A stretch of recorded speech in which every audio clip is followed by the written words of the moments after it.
जो आपने ग्रुप में शेयर नहीं की थी। Assalamu alaikum everyone. Welcome to the fifth module of IOSH Managing Safely, and which is identifying hazards. And what are the common hazards? यानी कि आपकी इंडस्ट्री में या फिर कोई वर्क प्लेस में या लेट सपोज स्कूल है, कॉलेज है, यूनिवर्सिटी है, इसके अलावा हॉस्पिटल है, कोई सीमेंट इंडस्ट्री है, पेट्रोलियम है, जो भी इंडस्ट्री है, ये जो हैजर्ड्स हम डिस्कस करेंगे ये आपकी वर्क प्लेस में कॉमन होंगे। यानी कि आप जहाँ भी जिस वर्क प्लेस में जाएंगे ये इंडस्ट्री टू इंडस्ट्री कॉमन होंगे। So what are the key learning points, what are the common hazards and what can you do about these common hazards?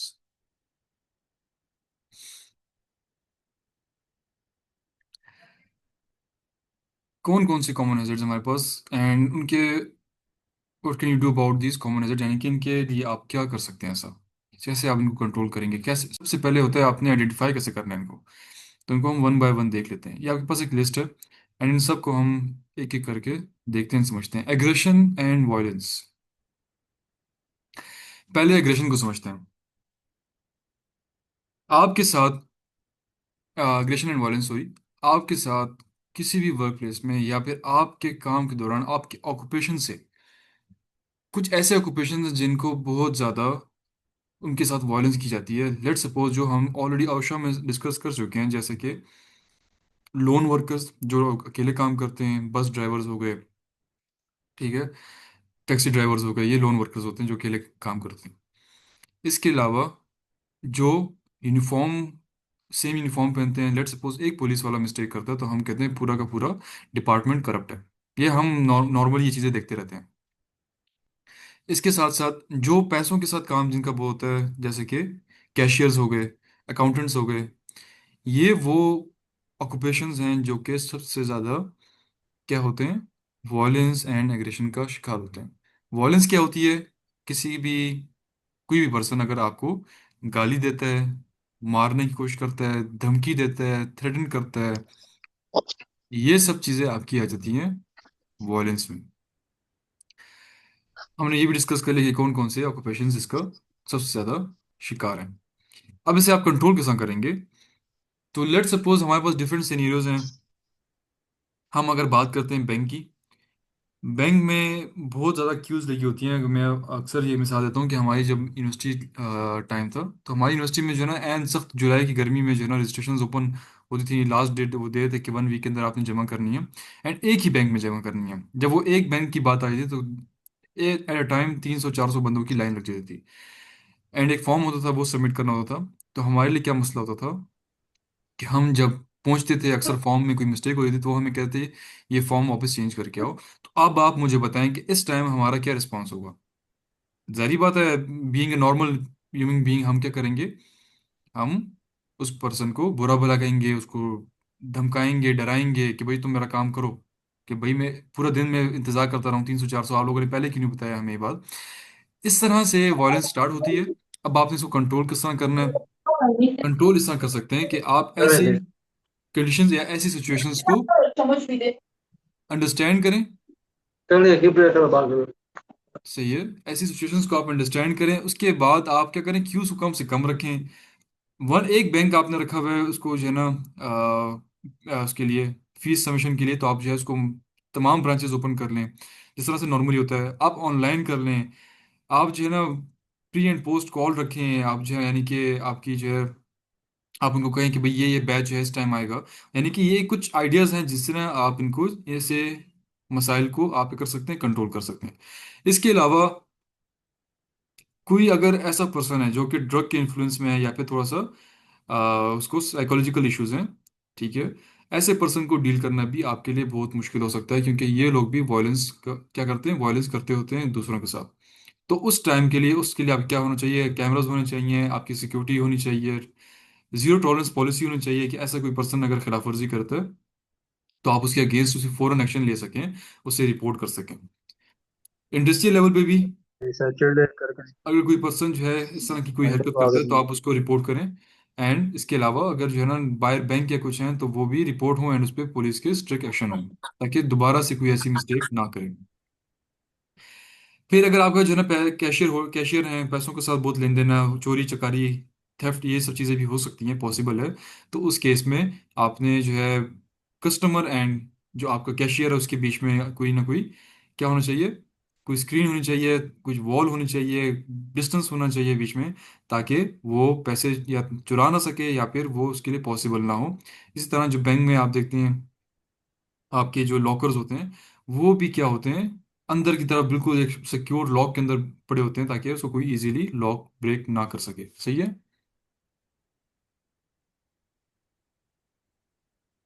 अच्छा, तो ये सब चीज़ें ऑलरेडी हम डिस्कस कर चुके हैं। अब है बुलिंग। बुलिंग में क्या क्या क्या होता है कि जब आप किसी दूसरे पर्सन को बुरा भला कहते हैं, उसे जो है कमतर समझते हैं, उसे जो है आप यानी कि आ, उसकी यानी कि फीलिंग्स को जो है ना आप हर्ट करते हैं, इसके अलावा उसकी बॉडी शेप पे हंसते हैं। अच्छा, इसके साथ साथ क्या हो सकता है, हाँ, ओवर बर्डन करना उसे। आप एक ही पर्सन को बार बार काम दे रहे हैं, बार बार काम दे रहे हैं उसको जो है ना, बाकी सब फ्री बैठे हैं और एक पर्सन को आपने टारगेट किया हुआ है, एंड उसी पर्सन को आप काम दे रहे हैं। उसकी प्रमोशन नहीं कर रहे हैं, उसकी जो है ना तनख्वाह नहीं बढ़ा रहे हैं, उसके जो है ना जो राइट है उसको पूरे नहीं दे रहे हैं, मोर देन वन शिफ्ट उससे ले रहे हैं, फिर उसका उसको रिटर्न भी नहीं दे रहे हैं। तो ये सब आपके पास क्या है, ये कुछ एग्जांपल्स हैं बुलियंग की। बुलियंग में जो है आपके पास क्या हो सकता है, अगर इंडस्ट्री की हम बात करते हैं तो आपस में कोलीग्स की भी बुलिंग एक दूसरे पे हो सकती है, वो एक दूसरे को जो है बुरा भला कह सकते हैं। इसके अलावा उनके आपस में क्लैशेस हो सकते हैं। इसके अलावा सीनियर टू जूनियर भी हो पॉसिबल है, जूनियर टू सीनियर भी पॉसिबल है। अच्छा, कोई एक ग्रुप जो है दूसरे ग्रुप को करे, ये भी पॉसिबल है। एक डिपार्टमेंट दूसरे डिपार्टमेंट को करे, ये भी कुछ पॉसिबिलिटीज हैं। अब इनको आप जो है ना, ये तो आपने आइडेंटिफाई कर लिया किस तरह से बुलिंग की जाती है, लेकिन इसको आप कंट्रोल किस तरह करेंगे, इसके इस चीज को आपने पहले तो आइडेंटिफाई करना है कि किस किस एरिया में ये सब चीजें आपकी वर्क प्लेस में, क्योंकि हम रिस्पॉन्सिबल हैं। मैं अगर आपकी बात करता हूँ या अपना नाम ले रहा हूँ, तो यहाँ पे आप और मैं क्या, यहाँ पे हम हेल्थ एंड सेफ्टी के मैनेजर्स हैं, तो हम उस तरह से सोचेंगे इसे। तो अगर कोई इस तरह की कंडीशन है, तो वहां पे हमने क्या करना है, उस जगह को पहले तो आइडेंटिफाई करना है कि किस किस हमारे डिपार्टमेंट्स में ये इस तरह की चीजें की जा रही हैं। फिर इसके अलावा इसके जो है ना एचआर या फिर कोई अगर एडमिन की जो है ना उसमें आता है, ये कंट्रोल में आता है, तो आपने उनको रिपोर्ट करना है। स्टिल अगर उस पर एक्शन नहीं लिया जाता, तो फिर आपने उनको क्या करना है, उसको हायर मैनेजमेंट को रिपोर्ट करना है कि इस तरह का एक कल्चर डेवलप हुआ हुआ है जिसमें कोई प्रमोट नहीं किया जाता just on the basis of like and dislike, favouritism, या फिर कोई और पर्सनल इश्यूज, या फिर इन सिंपल बुलिंग केस में आप उनको बता सकते हैं कि किस तरह से उनको उनका हक नहीं दिया जाता। अब इसके आउटकम्स क्या हो सकते हैं, क्या नुकसान हो सकता है, over burden, over pressure, anxiety, insomnia यानी कि लैक ऑफ आपकी जो स्लीप यानी कि नींद आपको प्रॉपर तरीके से नहीं आएगी। अल्सर्स हो सकते हैं आपको, यानी कि बहुत ज़्यादा टेंस होने से, टेंशन लेने से आपकी जो स्टमक है वो डिस्टर्ब रहता है। एंड इसके अलावा बाउल सिंड्रोम हम कहते हैं, वो भी सेम थिंग है। इसमें भी आप जो है ना बहुत ज़्यादा जब ओवर थिंकिंग कर लेते हैं, तो आपको मोशंस एंड वॉमिटिंग लग जाती है। ये सब क्या आपके आउटकम्स हैं अगर एक पर्सन बुली हो रहा है। अगर इन सिम्टम्स की बेस पे भी अगर आप आइडेंटिफाई करना चाहें, तो किसी एरिया में आप क्या कर सकते हैं, इस बुलियंग के केस को आइडेंटिफाई कर सकते हैं कि वहाँ के वर्कर्स में अगर इस किस्म की कोई बीमारी आपको नजर आ रही है, तो आप कह सकते हैं कि यार इस डिपार्टमेंट में कोई ऐसा इशू हो सकता है। फिर आप उसके बाद अगर उसको इन्वेस्टिगेट करना चाहें, that is up to you.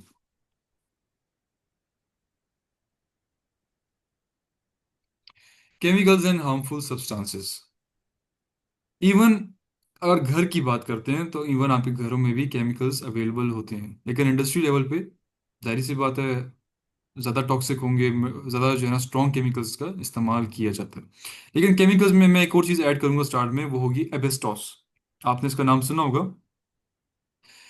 एबेस्टॉस जो होता है ये एक ऐसा अ, यानी कि फाइबरस केमिकल, फाइबरस टाइप एक कंपाउंड है, ठीक है, जो कि यूज़ करते थे एक टाइम पे, बहुत पहले बहुत यूज़ होता था, लेकिन इसका फिर इन्होंने कंट्रोल किया। इसको जो है यूज़ करते थे आपकी सीलिंग्स में, आपके sound proof, heat resistant, sound resistant जो जो इंसुलेटर से उसमें इसको इस्तेमाल करते थे। रूफ्स में इसलिए करते ताकि हीट प्रूफ थे वो, ठीक है। ये फाइबर्स होते हैं, लेकिन जब उन्होंने इसका इस्तेमाल किया, उसके बाद जो है ना ये वहाँ उसी एरिया में केसेस बढ़ना शुरू हो गए कैंसर के, एबेस्टॉस की वजह से। सही है। तो जब उसको आइडेंटिफाई किया, उसके बाद उनको समझ आई कि भाई ये एक हार्मफुल सब्सटेंस है एंड इसे इस तरह हर जगह पे हम यूज़ नहीं कर सकते। आपकी इंडस्ट्री में कहाँ पे एबेस्टॉस यूज़ हुआ हुआ है, आपने उसको आइडेंटिफाई करना है। उसके साथ आपने क्या करना है कि आइडेंटिफाई करने के बाद उसे कंट्रोल करना है। कंट्रोल किस तरह कर सकते हैं कि आप अपने वर्कर्स को वहाँ पे लिमिट कर देंगे, प्रॉपर पीपीईज प्रोवाइड करेंगे, उसकी जो है ना टेस्टिंग करेंगे बेस्टॉस के, भाई एयर में अवेलेबल है या नहीं है। इसी तरह जो है अगर कोई और हार्मफुल सब्सटेंस है तो आप उसे भी क्या कर सकते हैं, आइडेंटिफाई कर सकते हैं। इसके साथ साथ आई थिंक मैंने स्किप एक चीज़ जो है स्किप कर दी है, इसको मैं आपको बताना चाहूँगा कि हमारे पास कैटेगरीज ऑफ हैजर्ड्स भी होती हैं, यानी कि अब ये किस कैटेगरी में आ रहा है, तो ये इन्वायरमेंटल की कैटेगरी में आएगा। इस तरह हमारे पास मैकेनिकल, फिजिकल, केमिकल, बायोलॉजिकल और इन्वायरमेंटल एंड ऑर्गेनाइजेशन, ये हमारे पास डिफरेंट कैटेगरीज ऑफ हैजर्ड्स हैं। एंड ये जो आपके पास आते हैं केमिकल सब्सटेंसेस, ये केमिकल में भी आ रहे हैं। इसके अलावा जो नॉइज है, ये सब चीज़ें आपके इन्वायरमेंट में आ जाती हैं। मैकेनिकल यानी कि अगर अल्लाह ना करे कोई मशीन में गार्ड नहीं था, आपका हाथ फंस गया, वो मैकेनिकल में आ गया। फिजिकल इलेक्ट्रिकल भी हो गया, ट्रिप हो गया, ये सब चीज़ें आपके पास फिजिकल में आ जाती हैं। बायोलॉजिकल जो अभी हम डिस्कस कर रहे हैं, सॉरी बायोलॉजिकल में आपका आता है blood born pathogens, HIV, HBC, HBV। सही है। ये आपके जो है ना बायोलॉजिकल में आते हैं। फिर केमिकल में जो अभी हम डिस्कस कर रहे हैं, तो ये आपके पास डिफरेंट कैटेगरीज भी हैं हैजर्ड्स की। अच्छा, एक क्वेश्चन मुझसे मुझसे किसी ने किया था कि ये जो जम्बूरी होती है, स्टिंग होती है ना, वैस्प भी से कहते हैं, ये किस कैटेगरी में आता है, तो ये आपका बायोलॉजिकल हैजर्ड में आता है।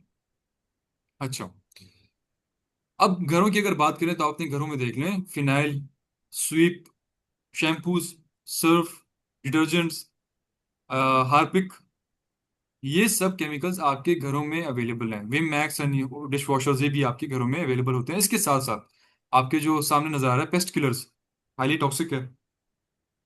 इथेनॉल, आपका इथेनॉल यूज होता है। अल्कोहल स्पिरिट अक्सर यूज करते हैं हम, ये नेल पॉलिश रिमूवर जो होता है, ये इस तरह की चीजें हैं। इसको आपके शूज शाइनिंग के लिए भी केमिकल यूज होता है वो भी।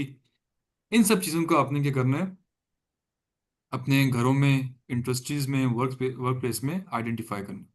जब आप इनको आइडेंटिफाई करेंगे तो उसके बाद आपकी इसकी सेफ्टी की बात करते हैं। अगर चलें पहले नुकसान की बात करें, नुकसान क्या हो सकता है अगर ये केमिकल्स अवेलेबल हैं, तो इससे आपकी जो है स्किन इरिटेशन हो सकती है, स्किन डिजीज हो सकती हैं, डर्मेटाइटिस हो सकता है।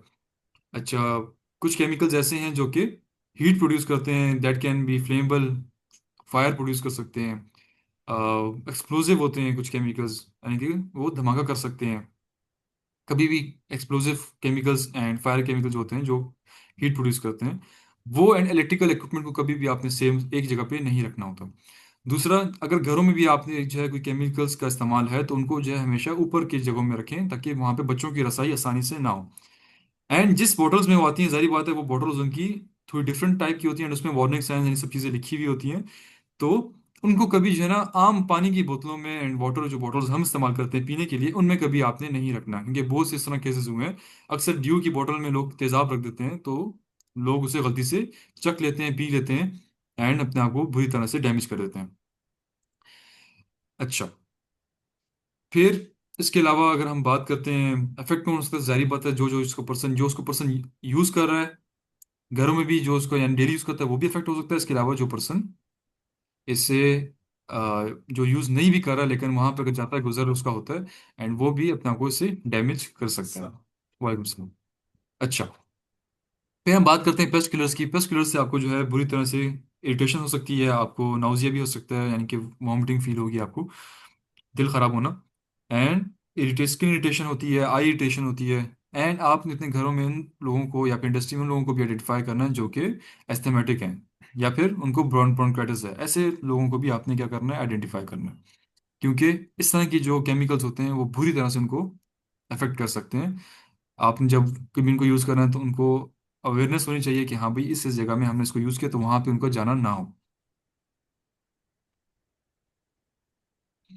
अब यहाँ पे देखिए मसला क्या हो सकता है, हैजर्ड ऑफ कंटेमिनेशन हो सकती है, यानी कि कंटेमिनेट हो सकता है कोई भी फूड का आइटम साथ में ब्लीच पड़ी हुई है, आप उसको आपस में क्या कर सकते हैं, मिक्स कर सकते हैं। तो इसलिए कभी भी ऐसी चीज़ों को आपने अपने फूड के आइटम्स में या फिर फूड के जो बर्तन होते हैं जिनको हम नॉर्मल डेली रूटीन में यूज़ करते हैं उनमें कभी भी मिक्स नहीं करना। अच्छा, कंप्यूटर वर्क स्टेशन, इसका जो इशू आता है वो एर्गोनॉमिक्स से रिलेटेड भी है, एंड कंप्यूटर वर्क स्टेशन भी इटसेल्फ हैजर्ड।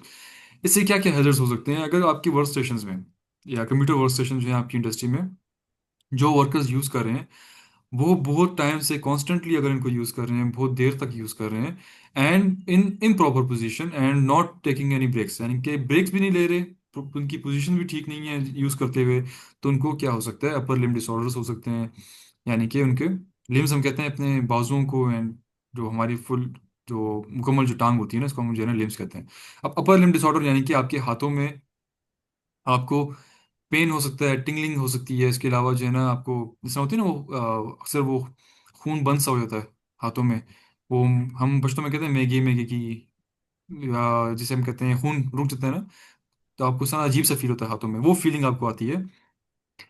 ये सब क्या है आपके फ्रस्ट्रेशन से रिलेटेड जो है ना आपके हैजर्ड्स हैं। इसके अलावा आप जो है ना आपकी आई साइट, आई स्ट्रेन जिसमें आपकी आंखें थक जाती हैं कॉन्स्टेंटली देखते हुए, एंड आपकी जो है ना करीब की नज़र बहुत ज़्यादा इस्तेमाल होती है जब आप जो है कंप्यूटर वर्कस्टेशंस को देखते रहते हैं। हमेशा ब्राइटनेस को ना बहुत कम रखें ना बहुत ज़्यादा रखें क्योंकि दोनों अफेक्ट करती हैं। डिस्टेंस बहुत ना दूर हो ना बहुत करीब हो, दोनों क्योंकि आपको आपकी आई साइट को अफेक्ट करती हैं। बहुत देर तक आपने जो है ना एक्सपोज नहीं होना कंप्यूटर फ्रस्ट्रेशंस को। कुछ कुछ देर बाद आप जो है ना डिफाइन कर लें अपने लिए कि आपने इसके बाद ब्रेक लेनी है। आपकी इंडस्ट्री में जो लोग इसको एक्सपोज हो रहे हैं तो आपने उनका भी ख्याल रखना है। इसके अलावा मैंने एर्गोनॉमिक्स की बात की थी, जो आपको टेबल चेयर प्रोवाइड की गई है, वो टेबल तो खैर आपकी ऐसे एंगल पे हो, ऐसे हाइट पे हो जिस पे आपका जो वर्कस्टेशन है वो आपकी आइज को अलाइन हो जाए। चेयर जो है वो एडजस्टेबल हो, जिसे आप जो है ना अपने हिसाब से एडजस्ट कर सकें, एंड बहुत ज़्यादा यूज़ ना हुई हो क्योंकि अक्सर वो जो है ना वो थोड़ी सी वीक हो जाती है, ढीली हो जाती है, ज़्यादा जो है स्ट्रेच हो रही होती है, बेंड हो रही होती है, जिसकी वजह से आपको आपकी लोअर बैक भी इफेक्ट हो सकती है। इसके अलावा इसमें आपका जो हैंड रेस्ट है वो होना चाहिए, फुट रेस्ट होना चाहिए। ये सब चीज़ें आपकी ड्यूरिंग यूजिंग द वर्कस्टेशन आपके पास होनी चाहिए। एंड आई प्रोटेक्शन जिसमें अगर आप जो है ना अगर आपको लेंसेज यूज़ करने हैं, ब्लू कट जिसे हम कहते हैं, वो लेंस आप यूज़ कर सकते हैं। एंड इसके साथ साथ आप जो है ना ब्लू कट स्क्रीन भी यूज़ कर सकते हैं अपने प्रोटेक्शन के लिए अपने लैपटॉप्स एंड वर्कस्टेशंस पे। सॉरी।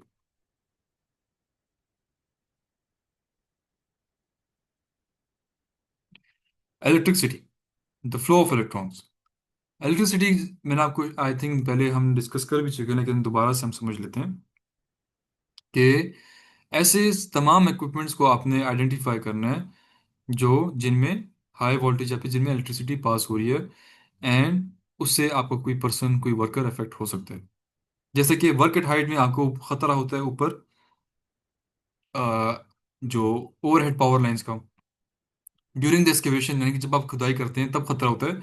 अंडरलाइन जो अंडर पास जो आपकी जो है बिजली की तारें गुजरी होती हैं। इसके अलावा अगर आप इक्विपमेंट यूज़ कर रहे हैं जैसे कि आपका वेल्डिंग प्लांट हो गया, या फिर आपकी जो है चेन सॉ हो गई, या फिर जो है ग्रास कटिंग के लिए जो आप मशीन इस्तेमाल करते हैं, तो उनकी प्रॉपर इंस्पेक्शन होनी चाहिए। उनके जितने भी जो है ना वायर्स या जिस जहाँ से उनको करंट मिल रही है, प्रोवाइड हो रही है, उनकी जो वायर है वो प्रॉपरली इंसुलेटेड होनी चाहिए, कहीं से डैमेज ना हो। इसके अलावा आपने प्रॉपर ट्रेन करना है अपने वर्कर्स को किस तरह से वो सेफली इसको यूज़ कर सकते हैं, क्योंकि इन्हीं इक्विपमेंट के साथ जो है ना फिर in hand and power to safety का भी इशू आ सकता है, तो उसको भी आपने आइडेंटिफाई करना है कि किस तरह से इन्होंने इसकी जो है इंस्पेक्शन मेंटेन रखनी है, इसके साथ साथ किस तरह इसको सेफली इसको आपने इन पे काम करना है। इसके अलावा आपने एक और चीज़ का ख्याल रखना है कि आपने कभी फ्लेमेबल मटेरियल को आपने इलेक्ट्रिकल इक्विपमेंट या फिर जहाँ पे देखें यहाँ पे ये ऑयल पड़ा हुआ है एंड ओवर जो है ना ये देखें आप देखें आपने साथ में चार्जर्स हैं, बहुत से जो है ना इक्विपमेंट एक ही जो है ना स्विच बोर्ड पे लगाए हैं। तो ये चीज़ आपने नहीं करनी क्योंकि कभी भी यहाँ पे शॉर्ट सर्किट हो सकता है, हीट प्रोड्यूस होगी, साथ में ऑयल है, and it can cause the fire. इसके साथ साथ आप ऐसे एरियाज को आपने आइडेंटिफाई करना है जहाँ पे लिक्विड एंड इलेक्ट्रिकल इक्विपमेंट जो है ना बिल्कुल करीब करीब है। देखिए यहाँ पे जो है ना कॉफी स्पिलेज हुआ है, वो एक किस्म का, यानी कि लिक्विड है, पानी है, साथ में इलेक्ट्रिकल इक्विपमेंट भी है, तो कभी भी करंट इसमें पास हो सकती है।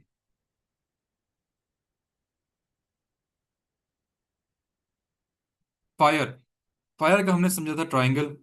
फायर ट्रायंगल में क्या होता है? Oxygen, ignition and fuel. ये तीन चीजें जब एक जगह पे होती हैं तो वहां पे क्या होता है? फायर की पॉसिबिलिटी कि वहां पे फायर इनिशिएट हो सकती है। सबसे पहले तो आपने उन एरियाज को आइडेंटिफाई करना जहाँ पे हाई रिस्क ऑफ फायर है। वहां पे नो स्मोकिंग साइंस होने चाहिए, इलेक्ट्रिकल इक्विपमेंट्स वहां पे कम से कम हो या पे बिल्कुल ना हो, which is far better. Because हमारे भी इंडस्ट्री में जहाँ पे हमने ऑयल बैरल्स रखे हुए हैं तो वहाँ पे कोई लाइट नहीं है, इवन लाइट तक नहीं है। जस्ट एक हमने शेल्टर बनाया हुआ है, उसके अंदर उनको स्टोर किया हुआ है। जब भी हमें जाना होता है तो वहाँ पे हम बैटरीज को यूज करते हैं ताकि अननेसेसरी जो है ना इलेक्ट्रिकल इक्विपमेंट का इस्तेमाल ना हो एंड कोई सोर्स ऑफ फायर ना बने। फिर आपने अपने वर्कर्स को ट्रेन करना है कि हाउ टू यूज। पहले तो आपने ये ट्रेन करना है, उनको ये समझाना है कि फायर क्या होती है, देन क्लासेस ऑफ फायर के बारे में समझाना है। उसके बाद आपने how to use a fire extinguisher, क्योंकि हर फायर एक्सटिंग्विशर आप हर क्लास के लिए यूज नहीं कर सकते। अब ऐसी एक्टिविटी को आपने क्या करना है? आइडेंटिफाई करना है जहाँ पे जो चारकोल यानी कि जो कोयला पड़ा हुआ है, साथ में कुछ बंदा सिगरेट फेंक रहा है। क्योंकि कुछ कोयले ऐसे होते हैं तो हम पाकिस्तान में यूज़ करते हैं, वो कोयले इतनी जल्दी इग्नाइट नहीं होते क्योंकि वो इन्होंने लकड़ी से जो है ना कोयले बनाए होते हैं। कुछ कोयले हमारे पास ऐसे हैं, हाईली वोलेटाइल होते हैं, जो कि थोड़ी सी चिंगारी में भी जल जाते हैं। अब इस तरह जो कोयला है वो इसकी सिगरेट से इजीली चल सकता है। फायर एग्जिट्स हमेशा क्लियर होने चाहिए, उन पे कभी भी किसी किस्म का सामान नहीं पड़ना चाहिए कभी भी, ताकि वो स्टक ना हो। हमेशा वो पाथ क्लियर हो, जिस तरह भी हम आगे डिस्कस भी करेंगे उसमें। एंड इसके साथ साथ हाईली फ्लेमेबल मटेरियल, ऑयल्स हो गए, कॉटन हो गया, एंड इलेक्ट्रिकल इक्विपमेंट आपने कभी भी एक साथ नहीं रखने।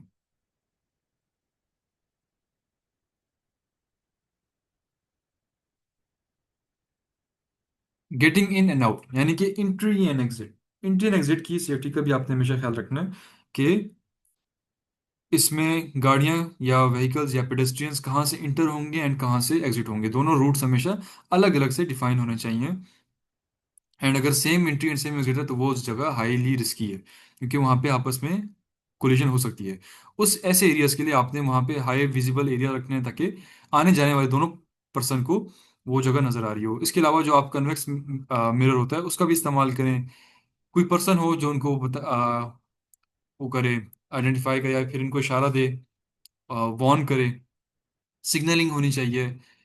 एंट्री से कभी आपने एग्जिट नहीं करनी है, एग्जिट से कभी आपने एंट्री नहीं करनी है, अगर तो वो एरियाज डिफाइंड हैं ऑलरेडी। अच्छा, इसके अलावा इवैक्यूएशन के लिए भी आपने वो एरिया डिफाइन करना है, हमेशा उसको क्लियर रखना है, कभी भी वो जगह ब्लॉक नहीं होनी चाहिए, ताकि in case of an emergency अगर आप उसको इवैक्यूएट करना चाहें जल्दी से वहां से, तो आप इजीली इवैक्यूएट कर सकें।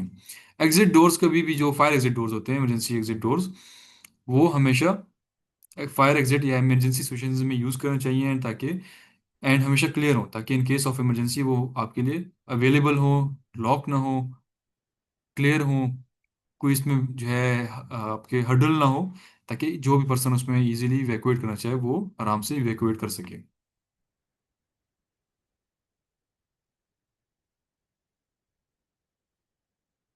हाइट्स, जितनी भी हाइट पे काम होंगे, वर्क एट हाइट होंगे, आपने उनको आइडेंटिफाई करना है, because it can lead to fall और something can fall on a person, यानी कि या तो ऊपर से वो बंदा नीचे गिर जाएगा and it can get injured. Ayush के अकॉर्डिंग हर वो हाइट जिससे पर्सन गिर सकता है एंड वो इंजर्ड हो सकता है, वो आपके पास वर्क एट हाइट है। एंड उस पर्सन के ऊपर कुछ गिरे, यानी कि जो एक नीचे बंदा खड़ा हुआ था उसके ऊपर कुछ गिरे, तो आपने उसको भी आइडेंटिफाई करना है।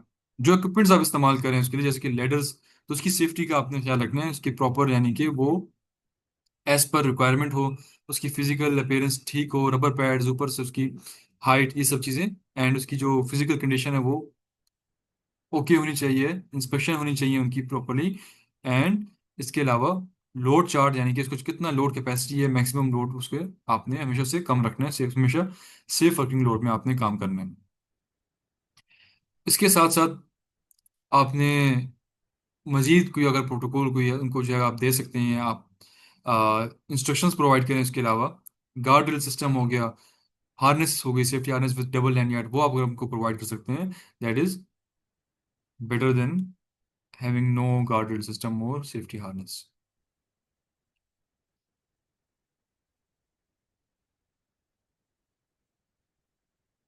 House keeping. हाउस कीपिंग में आपकी जो है अपनी जो है हाइजीन भी आ जाती है, जैसे कि टॉयलेट सेफ्टी, अपने कपड़ों की सेफ्टी। इसके साथ अगर इसके अलावा आपकी वर्क प्लेस में जहाँ पे जो चीज़ अगर प्रॉपर रैक्स बने हुए हैं तो उसमें हमेशा रखें, ताकि पाथ एंड प्लेटफॉर्म हमेशा क्लियर रहे, ताकि किसी तरह के किस्म का स्लिप या ट्रिप का हैजर्ड ना बने उसमें। स्लिप हम कब कहते हैं, जब कोई पर्सन उसकी पाँव की एंड ज़मीन की फ्रिक्शन जीरो हो जाए and वो बैक की तरफ गिरे तो वो स्लिप का हैजर्ड है। एंड अगर वो किसी चीज़ से टकरा के आगे की तरफ गिरता है तो हम कहते हैं कि ये ट्रिप का हैजर्ड है। ऐसे एरियाज को आपने आइडेंटिफाई करना है, उनको प्रॉपर इक्विपमेंट्स यानी कि पीपीईज प्रोवाइड करें स्लिप रेजिस्टेंट। अगर आपके एरिया में कुछ आपको लगता है कि यहाँ पे स्लिप ज़्यादा है, स्लिप का हैजर्ड या ट्रिप का हैजर्ड, तो आप उनको and slip resistant shoes provide करें ताकि वो स्लिप ना करें। इसके अलावा सेफ्टी टो शूज़ जो होते हैं, जो हम नॉर्मली सेफ्टी शूज़ यूज़ करते हैं, वो उनको प्रोवाइड करें। हाउस कीपिंग का हमेशा ख्याल रखें, सफाई सुथराई का ख्याल रखें, अपनी हाइजीन के साथ साथ दूसरों का भी ख्याल रखें। कोई भी अगर आप जो है हाइजीन पे अगर बात करते हैं कभी भी, तो कोई चीज़ आप खा रहे हैं या फिर ऐसे एरियाज हैं, लेट सपोज कोई जहाँ पे आपने केमिकल में काम कर रहे थे, आपने ग्लव्स पहने हुए थे, आपने जो है पूरा यूनिफॉर्म पहना हुआ था, शूज़ पहने हुए थे, तो जब आप कुछ खाने की कोशिश करेंगे तो वहाँ उस एरिया में कभी भी नहीं करेंगे। हमेशा वहाँ से निकल के उन सब कपड़ों को चेंज करेंगे, वॉश करेंगे अपने हाथ हैंड, उसके बाद आपने उन चीज़ों को यूज़ करना है, खाना पीना जो भी।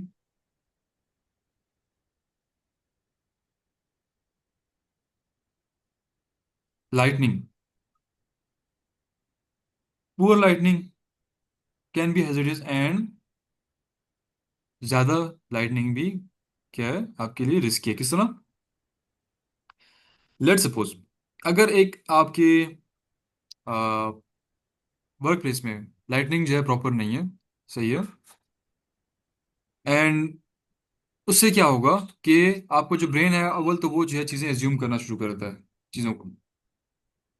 उसके जो है क्या होता है, ब्रेन आपका पूरा लाइटनिंग में क्या होता है, चीज़ों को एज्यूम करना शुरू करता है। आप जो चीज़ नहीं होती है आपको दिख रही होती है, जो चीज़ दिखनी चाहिए होती है वो आपको नहीं दिख रही होती, क्योंकि आपको प्रॉपरली वहाँ पे लाइटनिंग नहीं होती। इसके अलावा पुअर लाइटनिंग से एक और भी इशू होता है कि आपकी आई स्ट्रेन होता है, आपको जो आप जल्दी थक भी जाते हैं।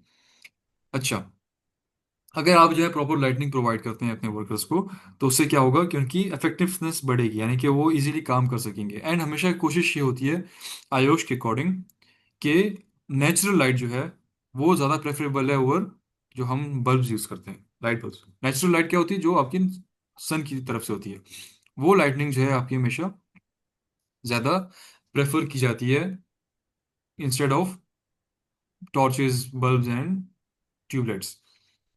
अच्छा, ज़्यादा होगी, जैसा कि हाई बीम लाइट जो हम गाड़ियों में यूज़ करते हैं, अगले पर्सन को कुछ नज़र नहीं आता, तो in case of that accidents होते हैं। तभी हमेशा मना करते हैं कि हाई बीम कभी भी ना यूज़ करें। ज़्यादातर जो पर्सन आगे आ रहा है उस पर कभी ना यूज़ करें। ठीक है, आगे से यानी कि आपकी तरफ आ रहा है, उसका फेस आपकी तरह है, आप लोग एक दूसरे को क्रॉस कर रहे हैं, तो ऐसे पर्सन को कभी भी हाई बीम ना मारें, क्योंकि उनको कुछ भी नहीं दिखता। मारे क्योंकि उनको कुछ भी नहीं दिखता। अच्छा, अच्छा।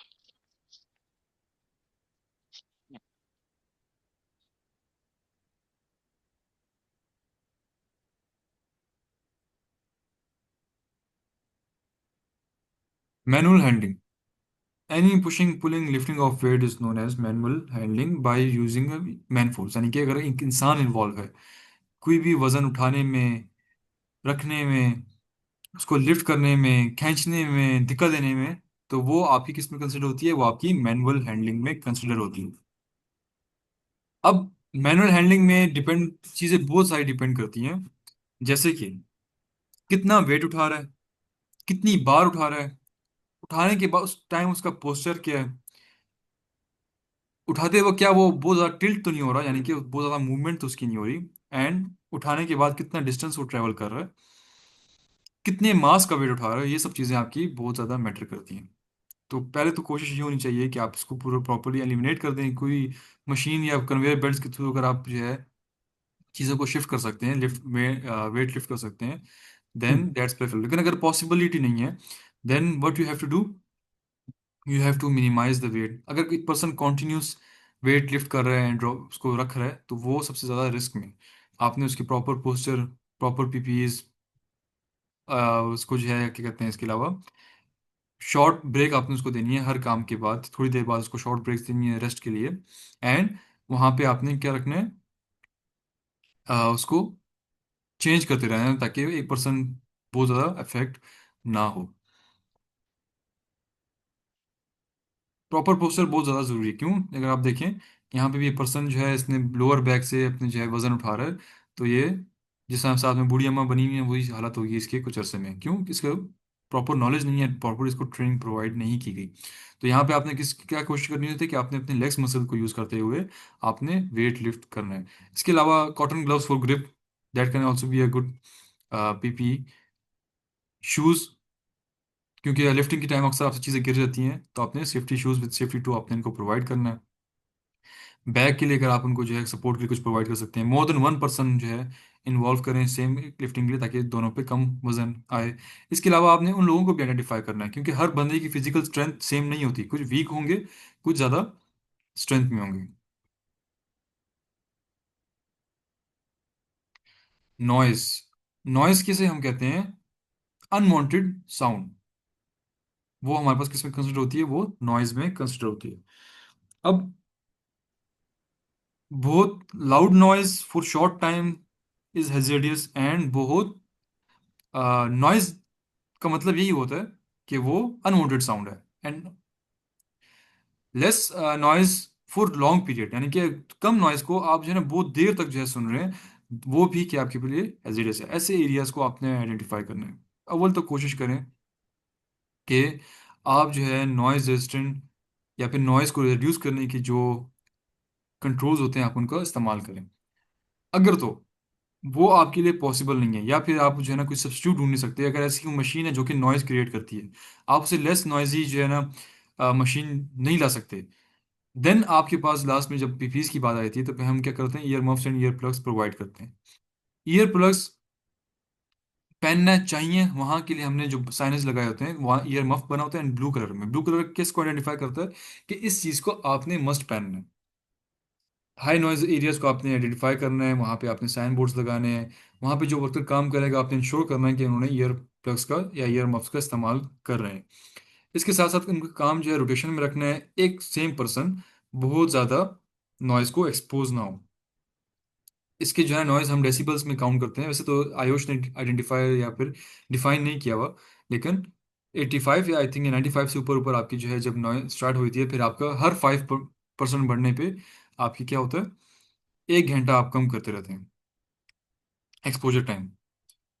अच्छा, कौन कौन सा ऑक्यूपेशंस इसको जो है पोज होते हैं, जो लोग ज़्यादा मशीन्स के साथ काम करते हैं, जो एयरक्राफ्ट के साथ एयर के साथ सॉरी एयरप्लेन्स के साथ काम करते हैं, एयरप्लेन्स के इंजन में काम करते हैं, जो एरोनॉटिकल इंजीनियर्स होते हैं, ये लोग सबसे ज़्यादा क्या होते हैं, एक्सपोज हो रहे हैं। तो आपने ऐसे एरियाज एंड ऐसे पीपल को आपने क्या करना है, आइडेंटिफाई करना है।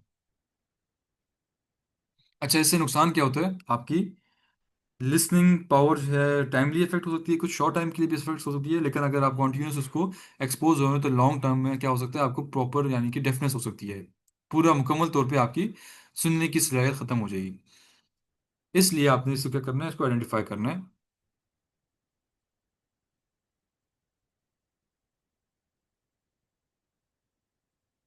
स्लिप एंड ट्रिप, वही बात आप जो हमने पहले हाउसकीपिंग में की थी कि ऐसे एरियाज जहाँ पे स्लिप यानी कि कोई ऑयली या पानी का स्पिल हो, ऐसे एरियाज में आपने क्या कहा था, स्लिप का इशू होता है। दूसरी बात है कि जहाँ पे आपको कोई इक्विपमेंट पड़ा हो या फिर कोई तारे गुजरी हो, पाइप गुजरा हो, वहाँ पे क्या होता है, या फिर अनइवन लेडर हो या अनइवन रोड हो, तो वहाँ पे ट्रिप का हैजर्ड होता है जिसमें हम आगे की तरफ गिरते हैं।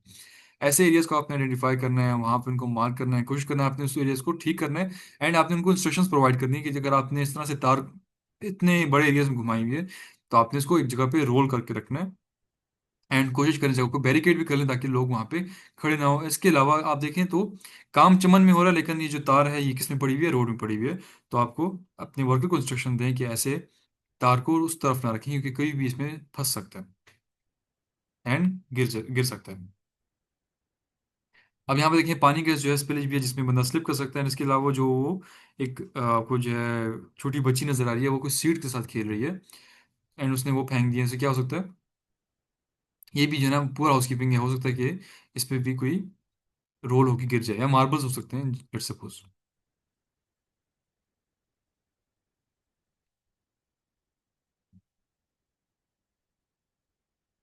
स्ट्रेस, वर्क रिलेटेड स्ट्रेस, जिस तरह कि हमने वॉल्यूशन में स्टार्ट में बात की थी, बुलिंग में बात की थी, इसी तरह सेम थिंग है। उससे क्या होता है, स्ट्रेस होता है किस किस कंडीशन में, एक पर्सन को बहुत ज़्यादा काम दिया जाए एट अ टाइम, या फिर एक काम रिपीटेडली बार बार किया जाए, या फिर मोर देन वन काम, यानी कि more than one work at a time किया जाए।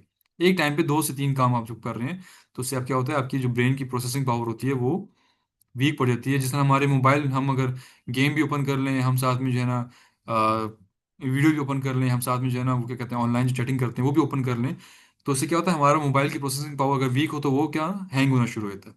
इसी तरह हमारा ब्रेन भी एक जो है ना चिप है, प्रोसेसिंग प्रोसेसर है।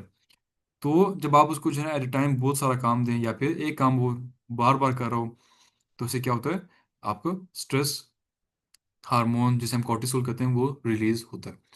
इसको आप किस तरह कंट्रोल कर सकते हैं, कि अगर एक वर्कर है, उसको बहुत ज़्यादा जो है ना सोशल है, बहुत ज़्यादा वर्कर्स सॉरी क्लाइंट्स उसके पास आते हैं, उनसे बात करते हैं, डिस्कस करते हैं, डिफरेंट इश्यूज लेके आते हैं, एंड ऐसी जो ड्यूटीज़ होती हैं इन लोगों की, तो उनको आपने आइडेंटिफाई करना है अपने वर्क प्लेस में। जैसे आपके इंडस्ट्री में जो गार्ड्स होते हैं, वो सबसे ज़्यादा इसका एक्सपोज हो रहे होते हैं, क्योंकि बहुत से ड्राइवर्स एंड डेली रूटीन में कॉन्ट्रैक्टर्स सब उनको जो है ना उनसे होके जाते हैं। तो उनको आपने क्या करना है, आइडेंटिफाई करना है, इनको एक काम की रोटेशन रखनी है, शॉर्ट ब्रेक्स रखनी है बीच में। इस तरह से आगे कर सकते हैं, इनको कंट्रोल कर सकते हैं। एंड अगर बुलिंग एंड वायलेंस का कल्चर है, तो जिस तरह हमने पहले जो चीज़ें डिस्कस की थी, उन चीज़ों को आपने इंश्योर करना है। नुकसान इसमें स्ट्रेस के क्या होते हैं वो भी हम डिस्कस कर लेते हैं। इंसोम्निया, यानी कि आपकी नींद डिस्टर्ब होती है। इसके अलावा आपकी जो है इनफर्टिलिटी होती है, साथ में आपको जो है ना आपकी जो वो होते हैं डार्क सर्कल्स होते हैं वो बन जाते हैं। आपकी बॉडी में जो है ना डिफरेंट डिफिशेंसीज हो जाती हैं, स्टमक प्रॉब्लम्स होती हैं, बाउल प्रॉब्लम्स हो सकती हैं आपको। ये सब चीज़ें आपकी क्या होती हैं, स्ट्रेस से लिंक होती हैं। इस कंडीशन में, स्ट्रेस की कंडीशन में क्या होता है, एक और इशू आता है, जिसमें लोग अल्कोहल ड्रग्स की तरफ चले जाते हैं। तो अगर आपके वर्कर्स बहुत स्ट्रेस में इन चीज़ों का इस्तेमाल करें, तो आपने उसको भी आइडेंटिफाई करना है।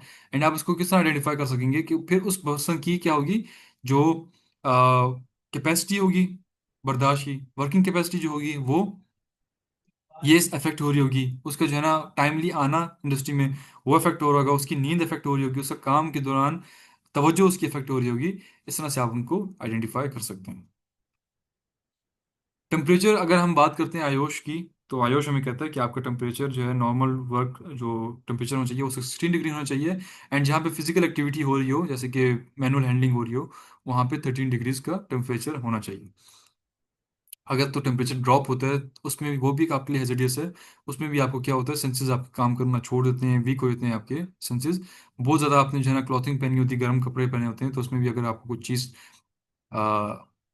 हेजिडियस टच होती है, तो आपको उस टाइम पता नहीं चलता। That can be risky. इसके अलावा अगर हाई टेम्परेचर है, लो टेम्परेचर में भी आपको एक और इशू होता है, जिसमें हम कहते हैं सो डिहाइड्रेशन, यानी कि आप पानी पीना कम कर देते हैं, तब भी आपको डिहाइड्रेशन होती है। एंड ज़्यादा टेम्परेचर के वक्त भी, यानी कि जब गर्मी बढ़ जाए, ज़्यादा स्वेटिंग की वजह से भी डिहाइड्रेशन होती है।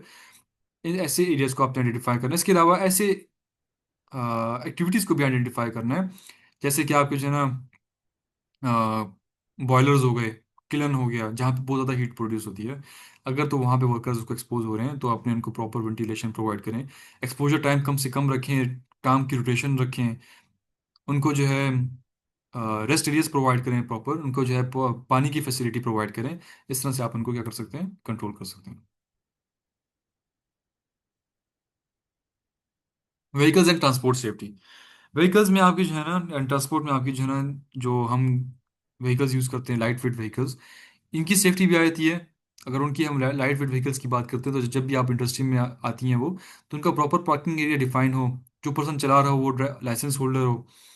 इसके अलावा उनकी सिक्योरिटी चेकअप जो होता है, जितनी भी गार्ड्स करते हैं वो, साथ साथ उनका रिवर्स पार्किंग होनी चाहिए। अच्छा, रिवर्स पार्किंग क्यों होती है, ताकि इन केस ऑफ इमरजेंसी अगर इवैक्यूएशन करनी हो, तो आप इजीली जल्दी से इवैक्यूएट कर सकें। Entry and exit routes defined हो, स्पीड लिमिट डिफाइन हो। अच्छा, इसके अलावा अगर हम बात करते हैं हैवी मशीनरी की, हैवी व्हीकल्स की, तो heavy machinery and heavy vehicles की जो पार्किंग एरिया वो हमेशा लाइट वेट व्हीकल से अलग होना चाहिए। उनको स्टॉपर के बारे में बताएं, कि जो स्टॉपर होता है ना, एक हम रख देते हैं, गुटका भी से कहते हैं, लकड़ी का कोई पीस ताकि टायरों में रख दें, ताकि इन केस ऑफ अगर ब्रेक फेल हो जाए तो वो स्टॉप, गाड़ी उस पर रुक जाए। हमेशा गाड़ी जब वो स्टार्ट करें तो उसके बाद प्रेशर बनाएं, क्योंकि आपकी बड़ी गाड़ी उनका जो है वो प्रेशर पे ब्रेक चलती है उनकी, तो प्रेशर मेंटेन होगा। उसके बाद वो अगर गाड़ी चलाएंगे तो उनकी ब्रेक लगेगी। अगर वो प्रेशर नहीं बनाएंगे, गाड़ी चला लेंगे, तो उनका प्रेशर नहीं बना होगा एंड ब्रेक नहीं लगेगी। अच्छा, इसके अलावा ये भी आपने इनको आइडेंटिफाई, आगाह करना है कि जो ड्राइवर जब चलाने लगता है तो उससे पहले सारे टायरों को नीचे से देखिए। अक्सर ये ड्राइवर्स टायरों के नीचे ही सोए होते हैं रात को, तो आपने इनको क्या करना है, आगाह करना है इस पे भी। ड्राइवर लाइसेंस होल्डर होना चाहिए। स्पीड लिमिट उनकी, हम जो है ना यहाँ पे वैसे होती तो 20 है, लेकिन हम कहते हैं 20 से भी कम हो, 10 तक हो, ताकि स्पीड उनकी बिल्कुल स्लो रहे। फिर कभी भी जो है ना आपने बाकी लोगों को समझाना है कि कभी भी इनके बैक में खड़ा नहीं होना, एंड बैक से आप इनका हमेशा डिस्टेंस रखना है। एंड इनको हैवी मशीन को कभी भी रिवर्स अलाउ नहीं होता, कि ये इंडस्ट्री के अंदर भाई रिवर्स नहीं कर स्पीड सकते। लिमिट जितनी होती है उतनी स्पीड लिमिट होनी चाहिए, जितनी मतलब डिफाइन होती है कि 20 तो 20 ही होनी चाहिए, जैसे 20 से ऊपर कभी भी बोर्ड में हम लिखी अलाउ होती नहीं है। करते, 20 से कम होने ठीक है, 20 से कभी भी ऊपर अलाउ नहीं करते।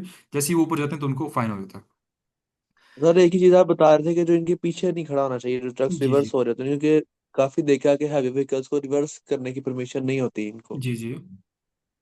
तो ये इस बारे में क्या आप बता रहे थे कि जो पीछे खड़ा नहीं होना चाहिए इनके। पीछे कभी भी आप खड़े नहीं हो सकते हैवी मशीनरी के। हमेशा आपने जो है ना उनसे डिस्टेंस मेंटेन करना है, मोर देन 3 मीटर्स, ताकि आप हमेशा उनसे दूर रहें। अगर वो रिवर्स करते भी हैं इन केस ऑफ इमरजेंसी, या उनकी ब्रेक फेल हो जाती है, या फिर वो इन लाइन खड़े हुए हैं इंक्लाइन में, सही है, वो गाड़ी रिवर्स, गाड़ी जी। उनकी रिवर्स हो गई है, तो उस टाइम आप क्या करना है, अपने आप को बचा सकें। अगर वो रिवर्स करते भी हैं तो उनकी रिवर्स बीप होनी चाहिए, रिवर्स लाइट होनी चाहिए।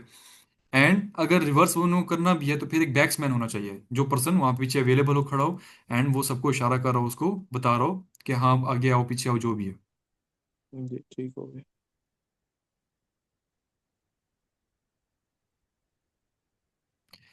वाइब्रेशन,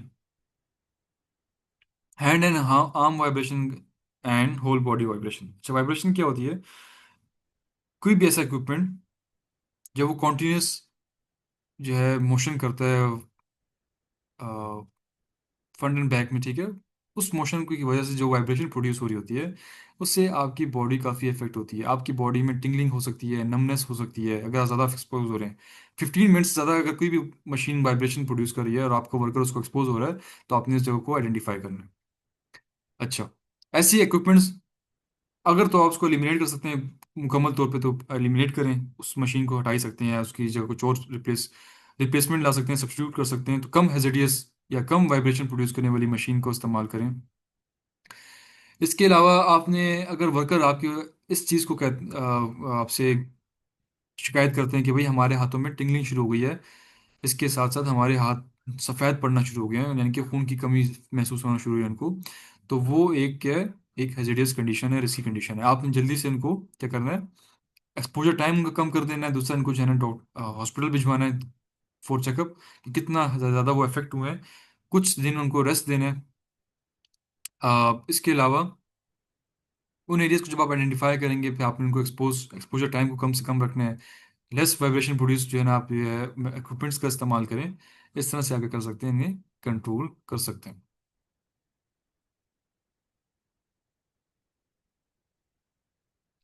तो ये था आज का जो है हमारा कॉमन हैजर्ड्स के बारे में लेक्चर। तो आई होप आज काफ़ी, इंशाल्लाह फिर हम बाकी कल दो जो है कल कंप्लीट करेंगे, ठीक है। जी इंशाल्लाह, thank you so much sir.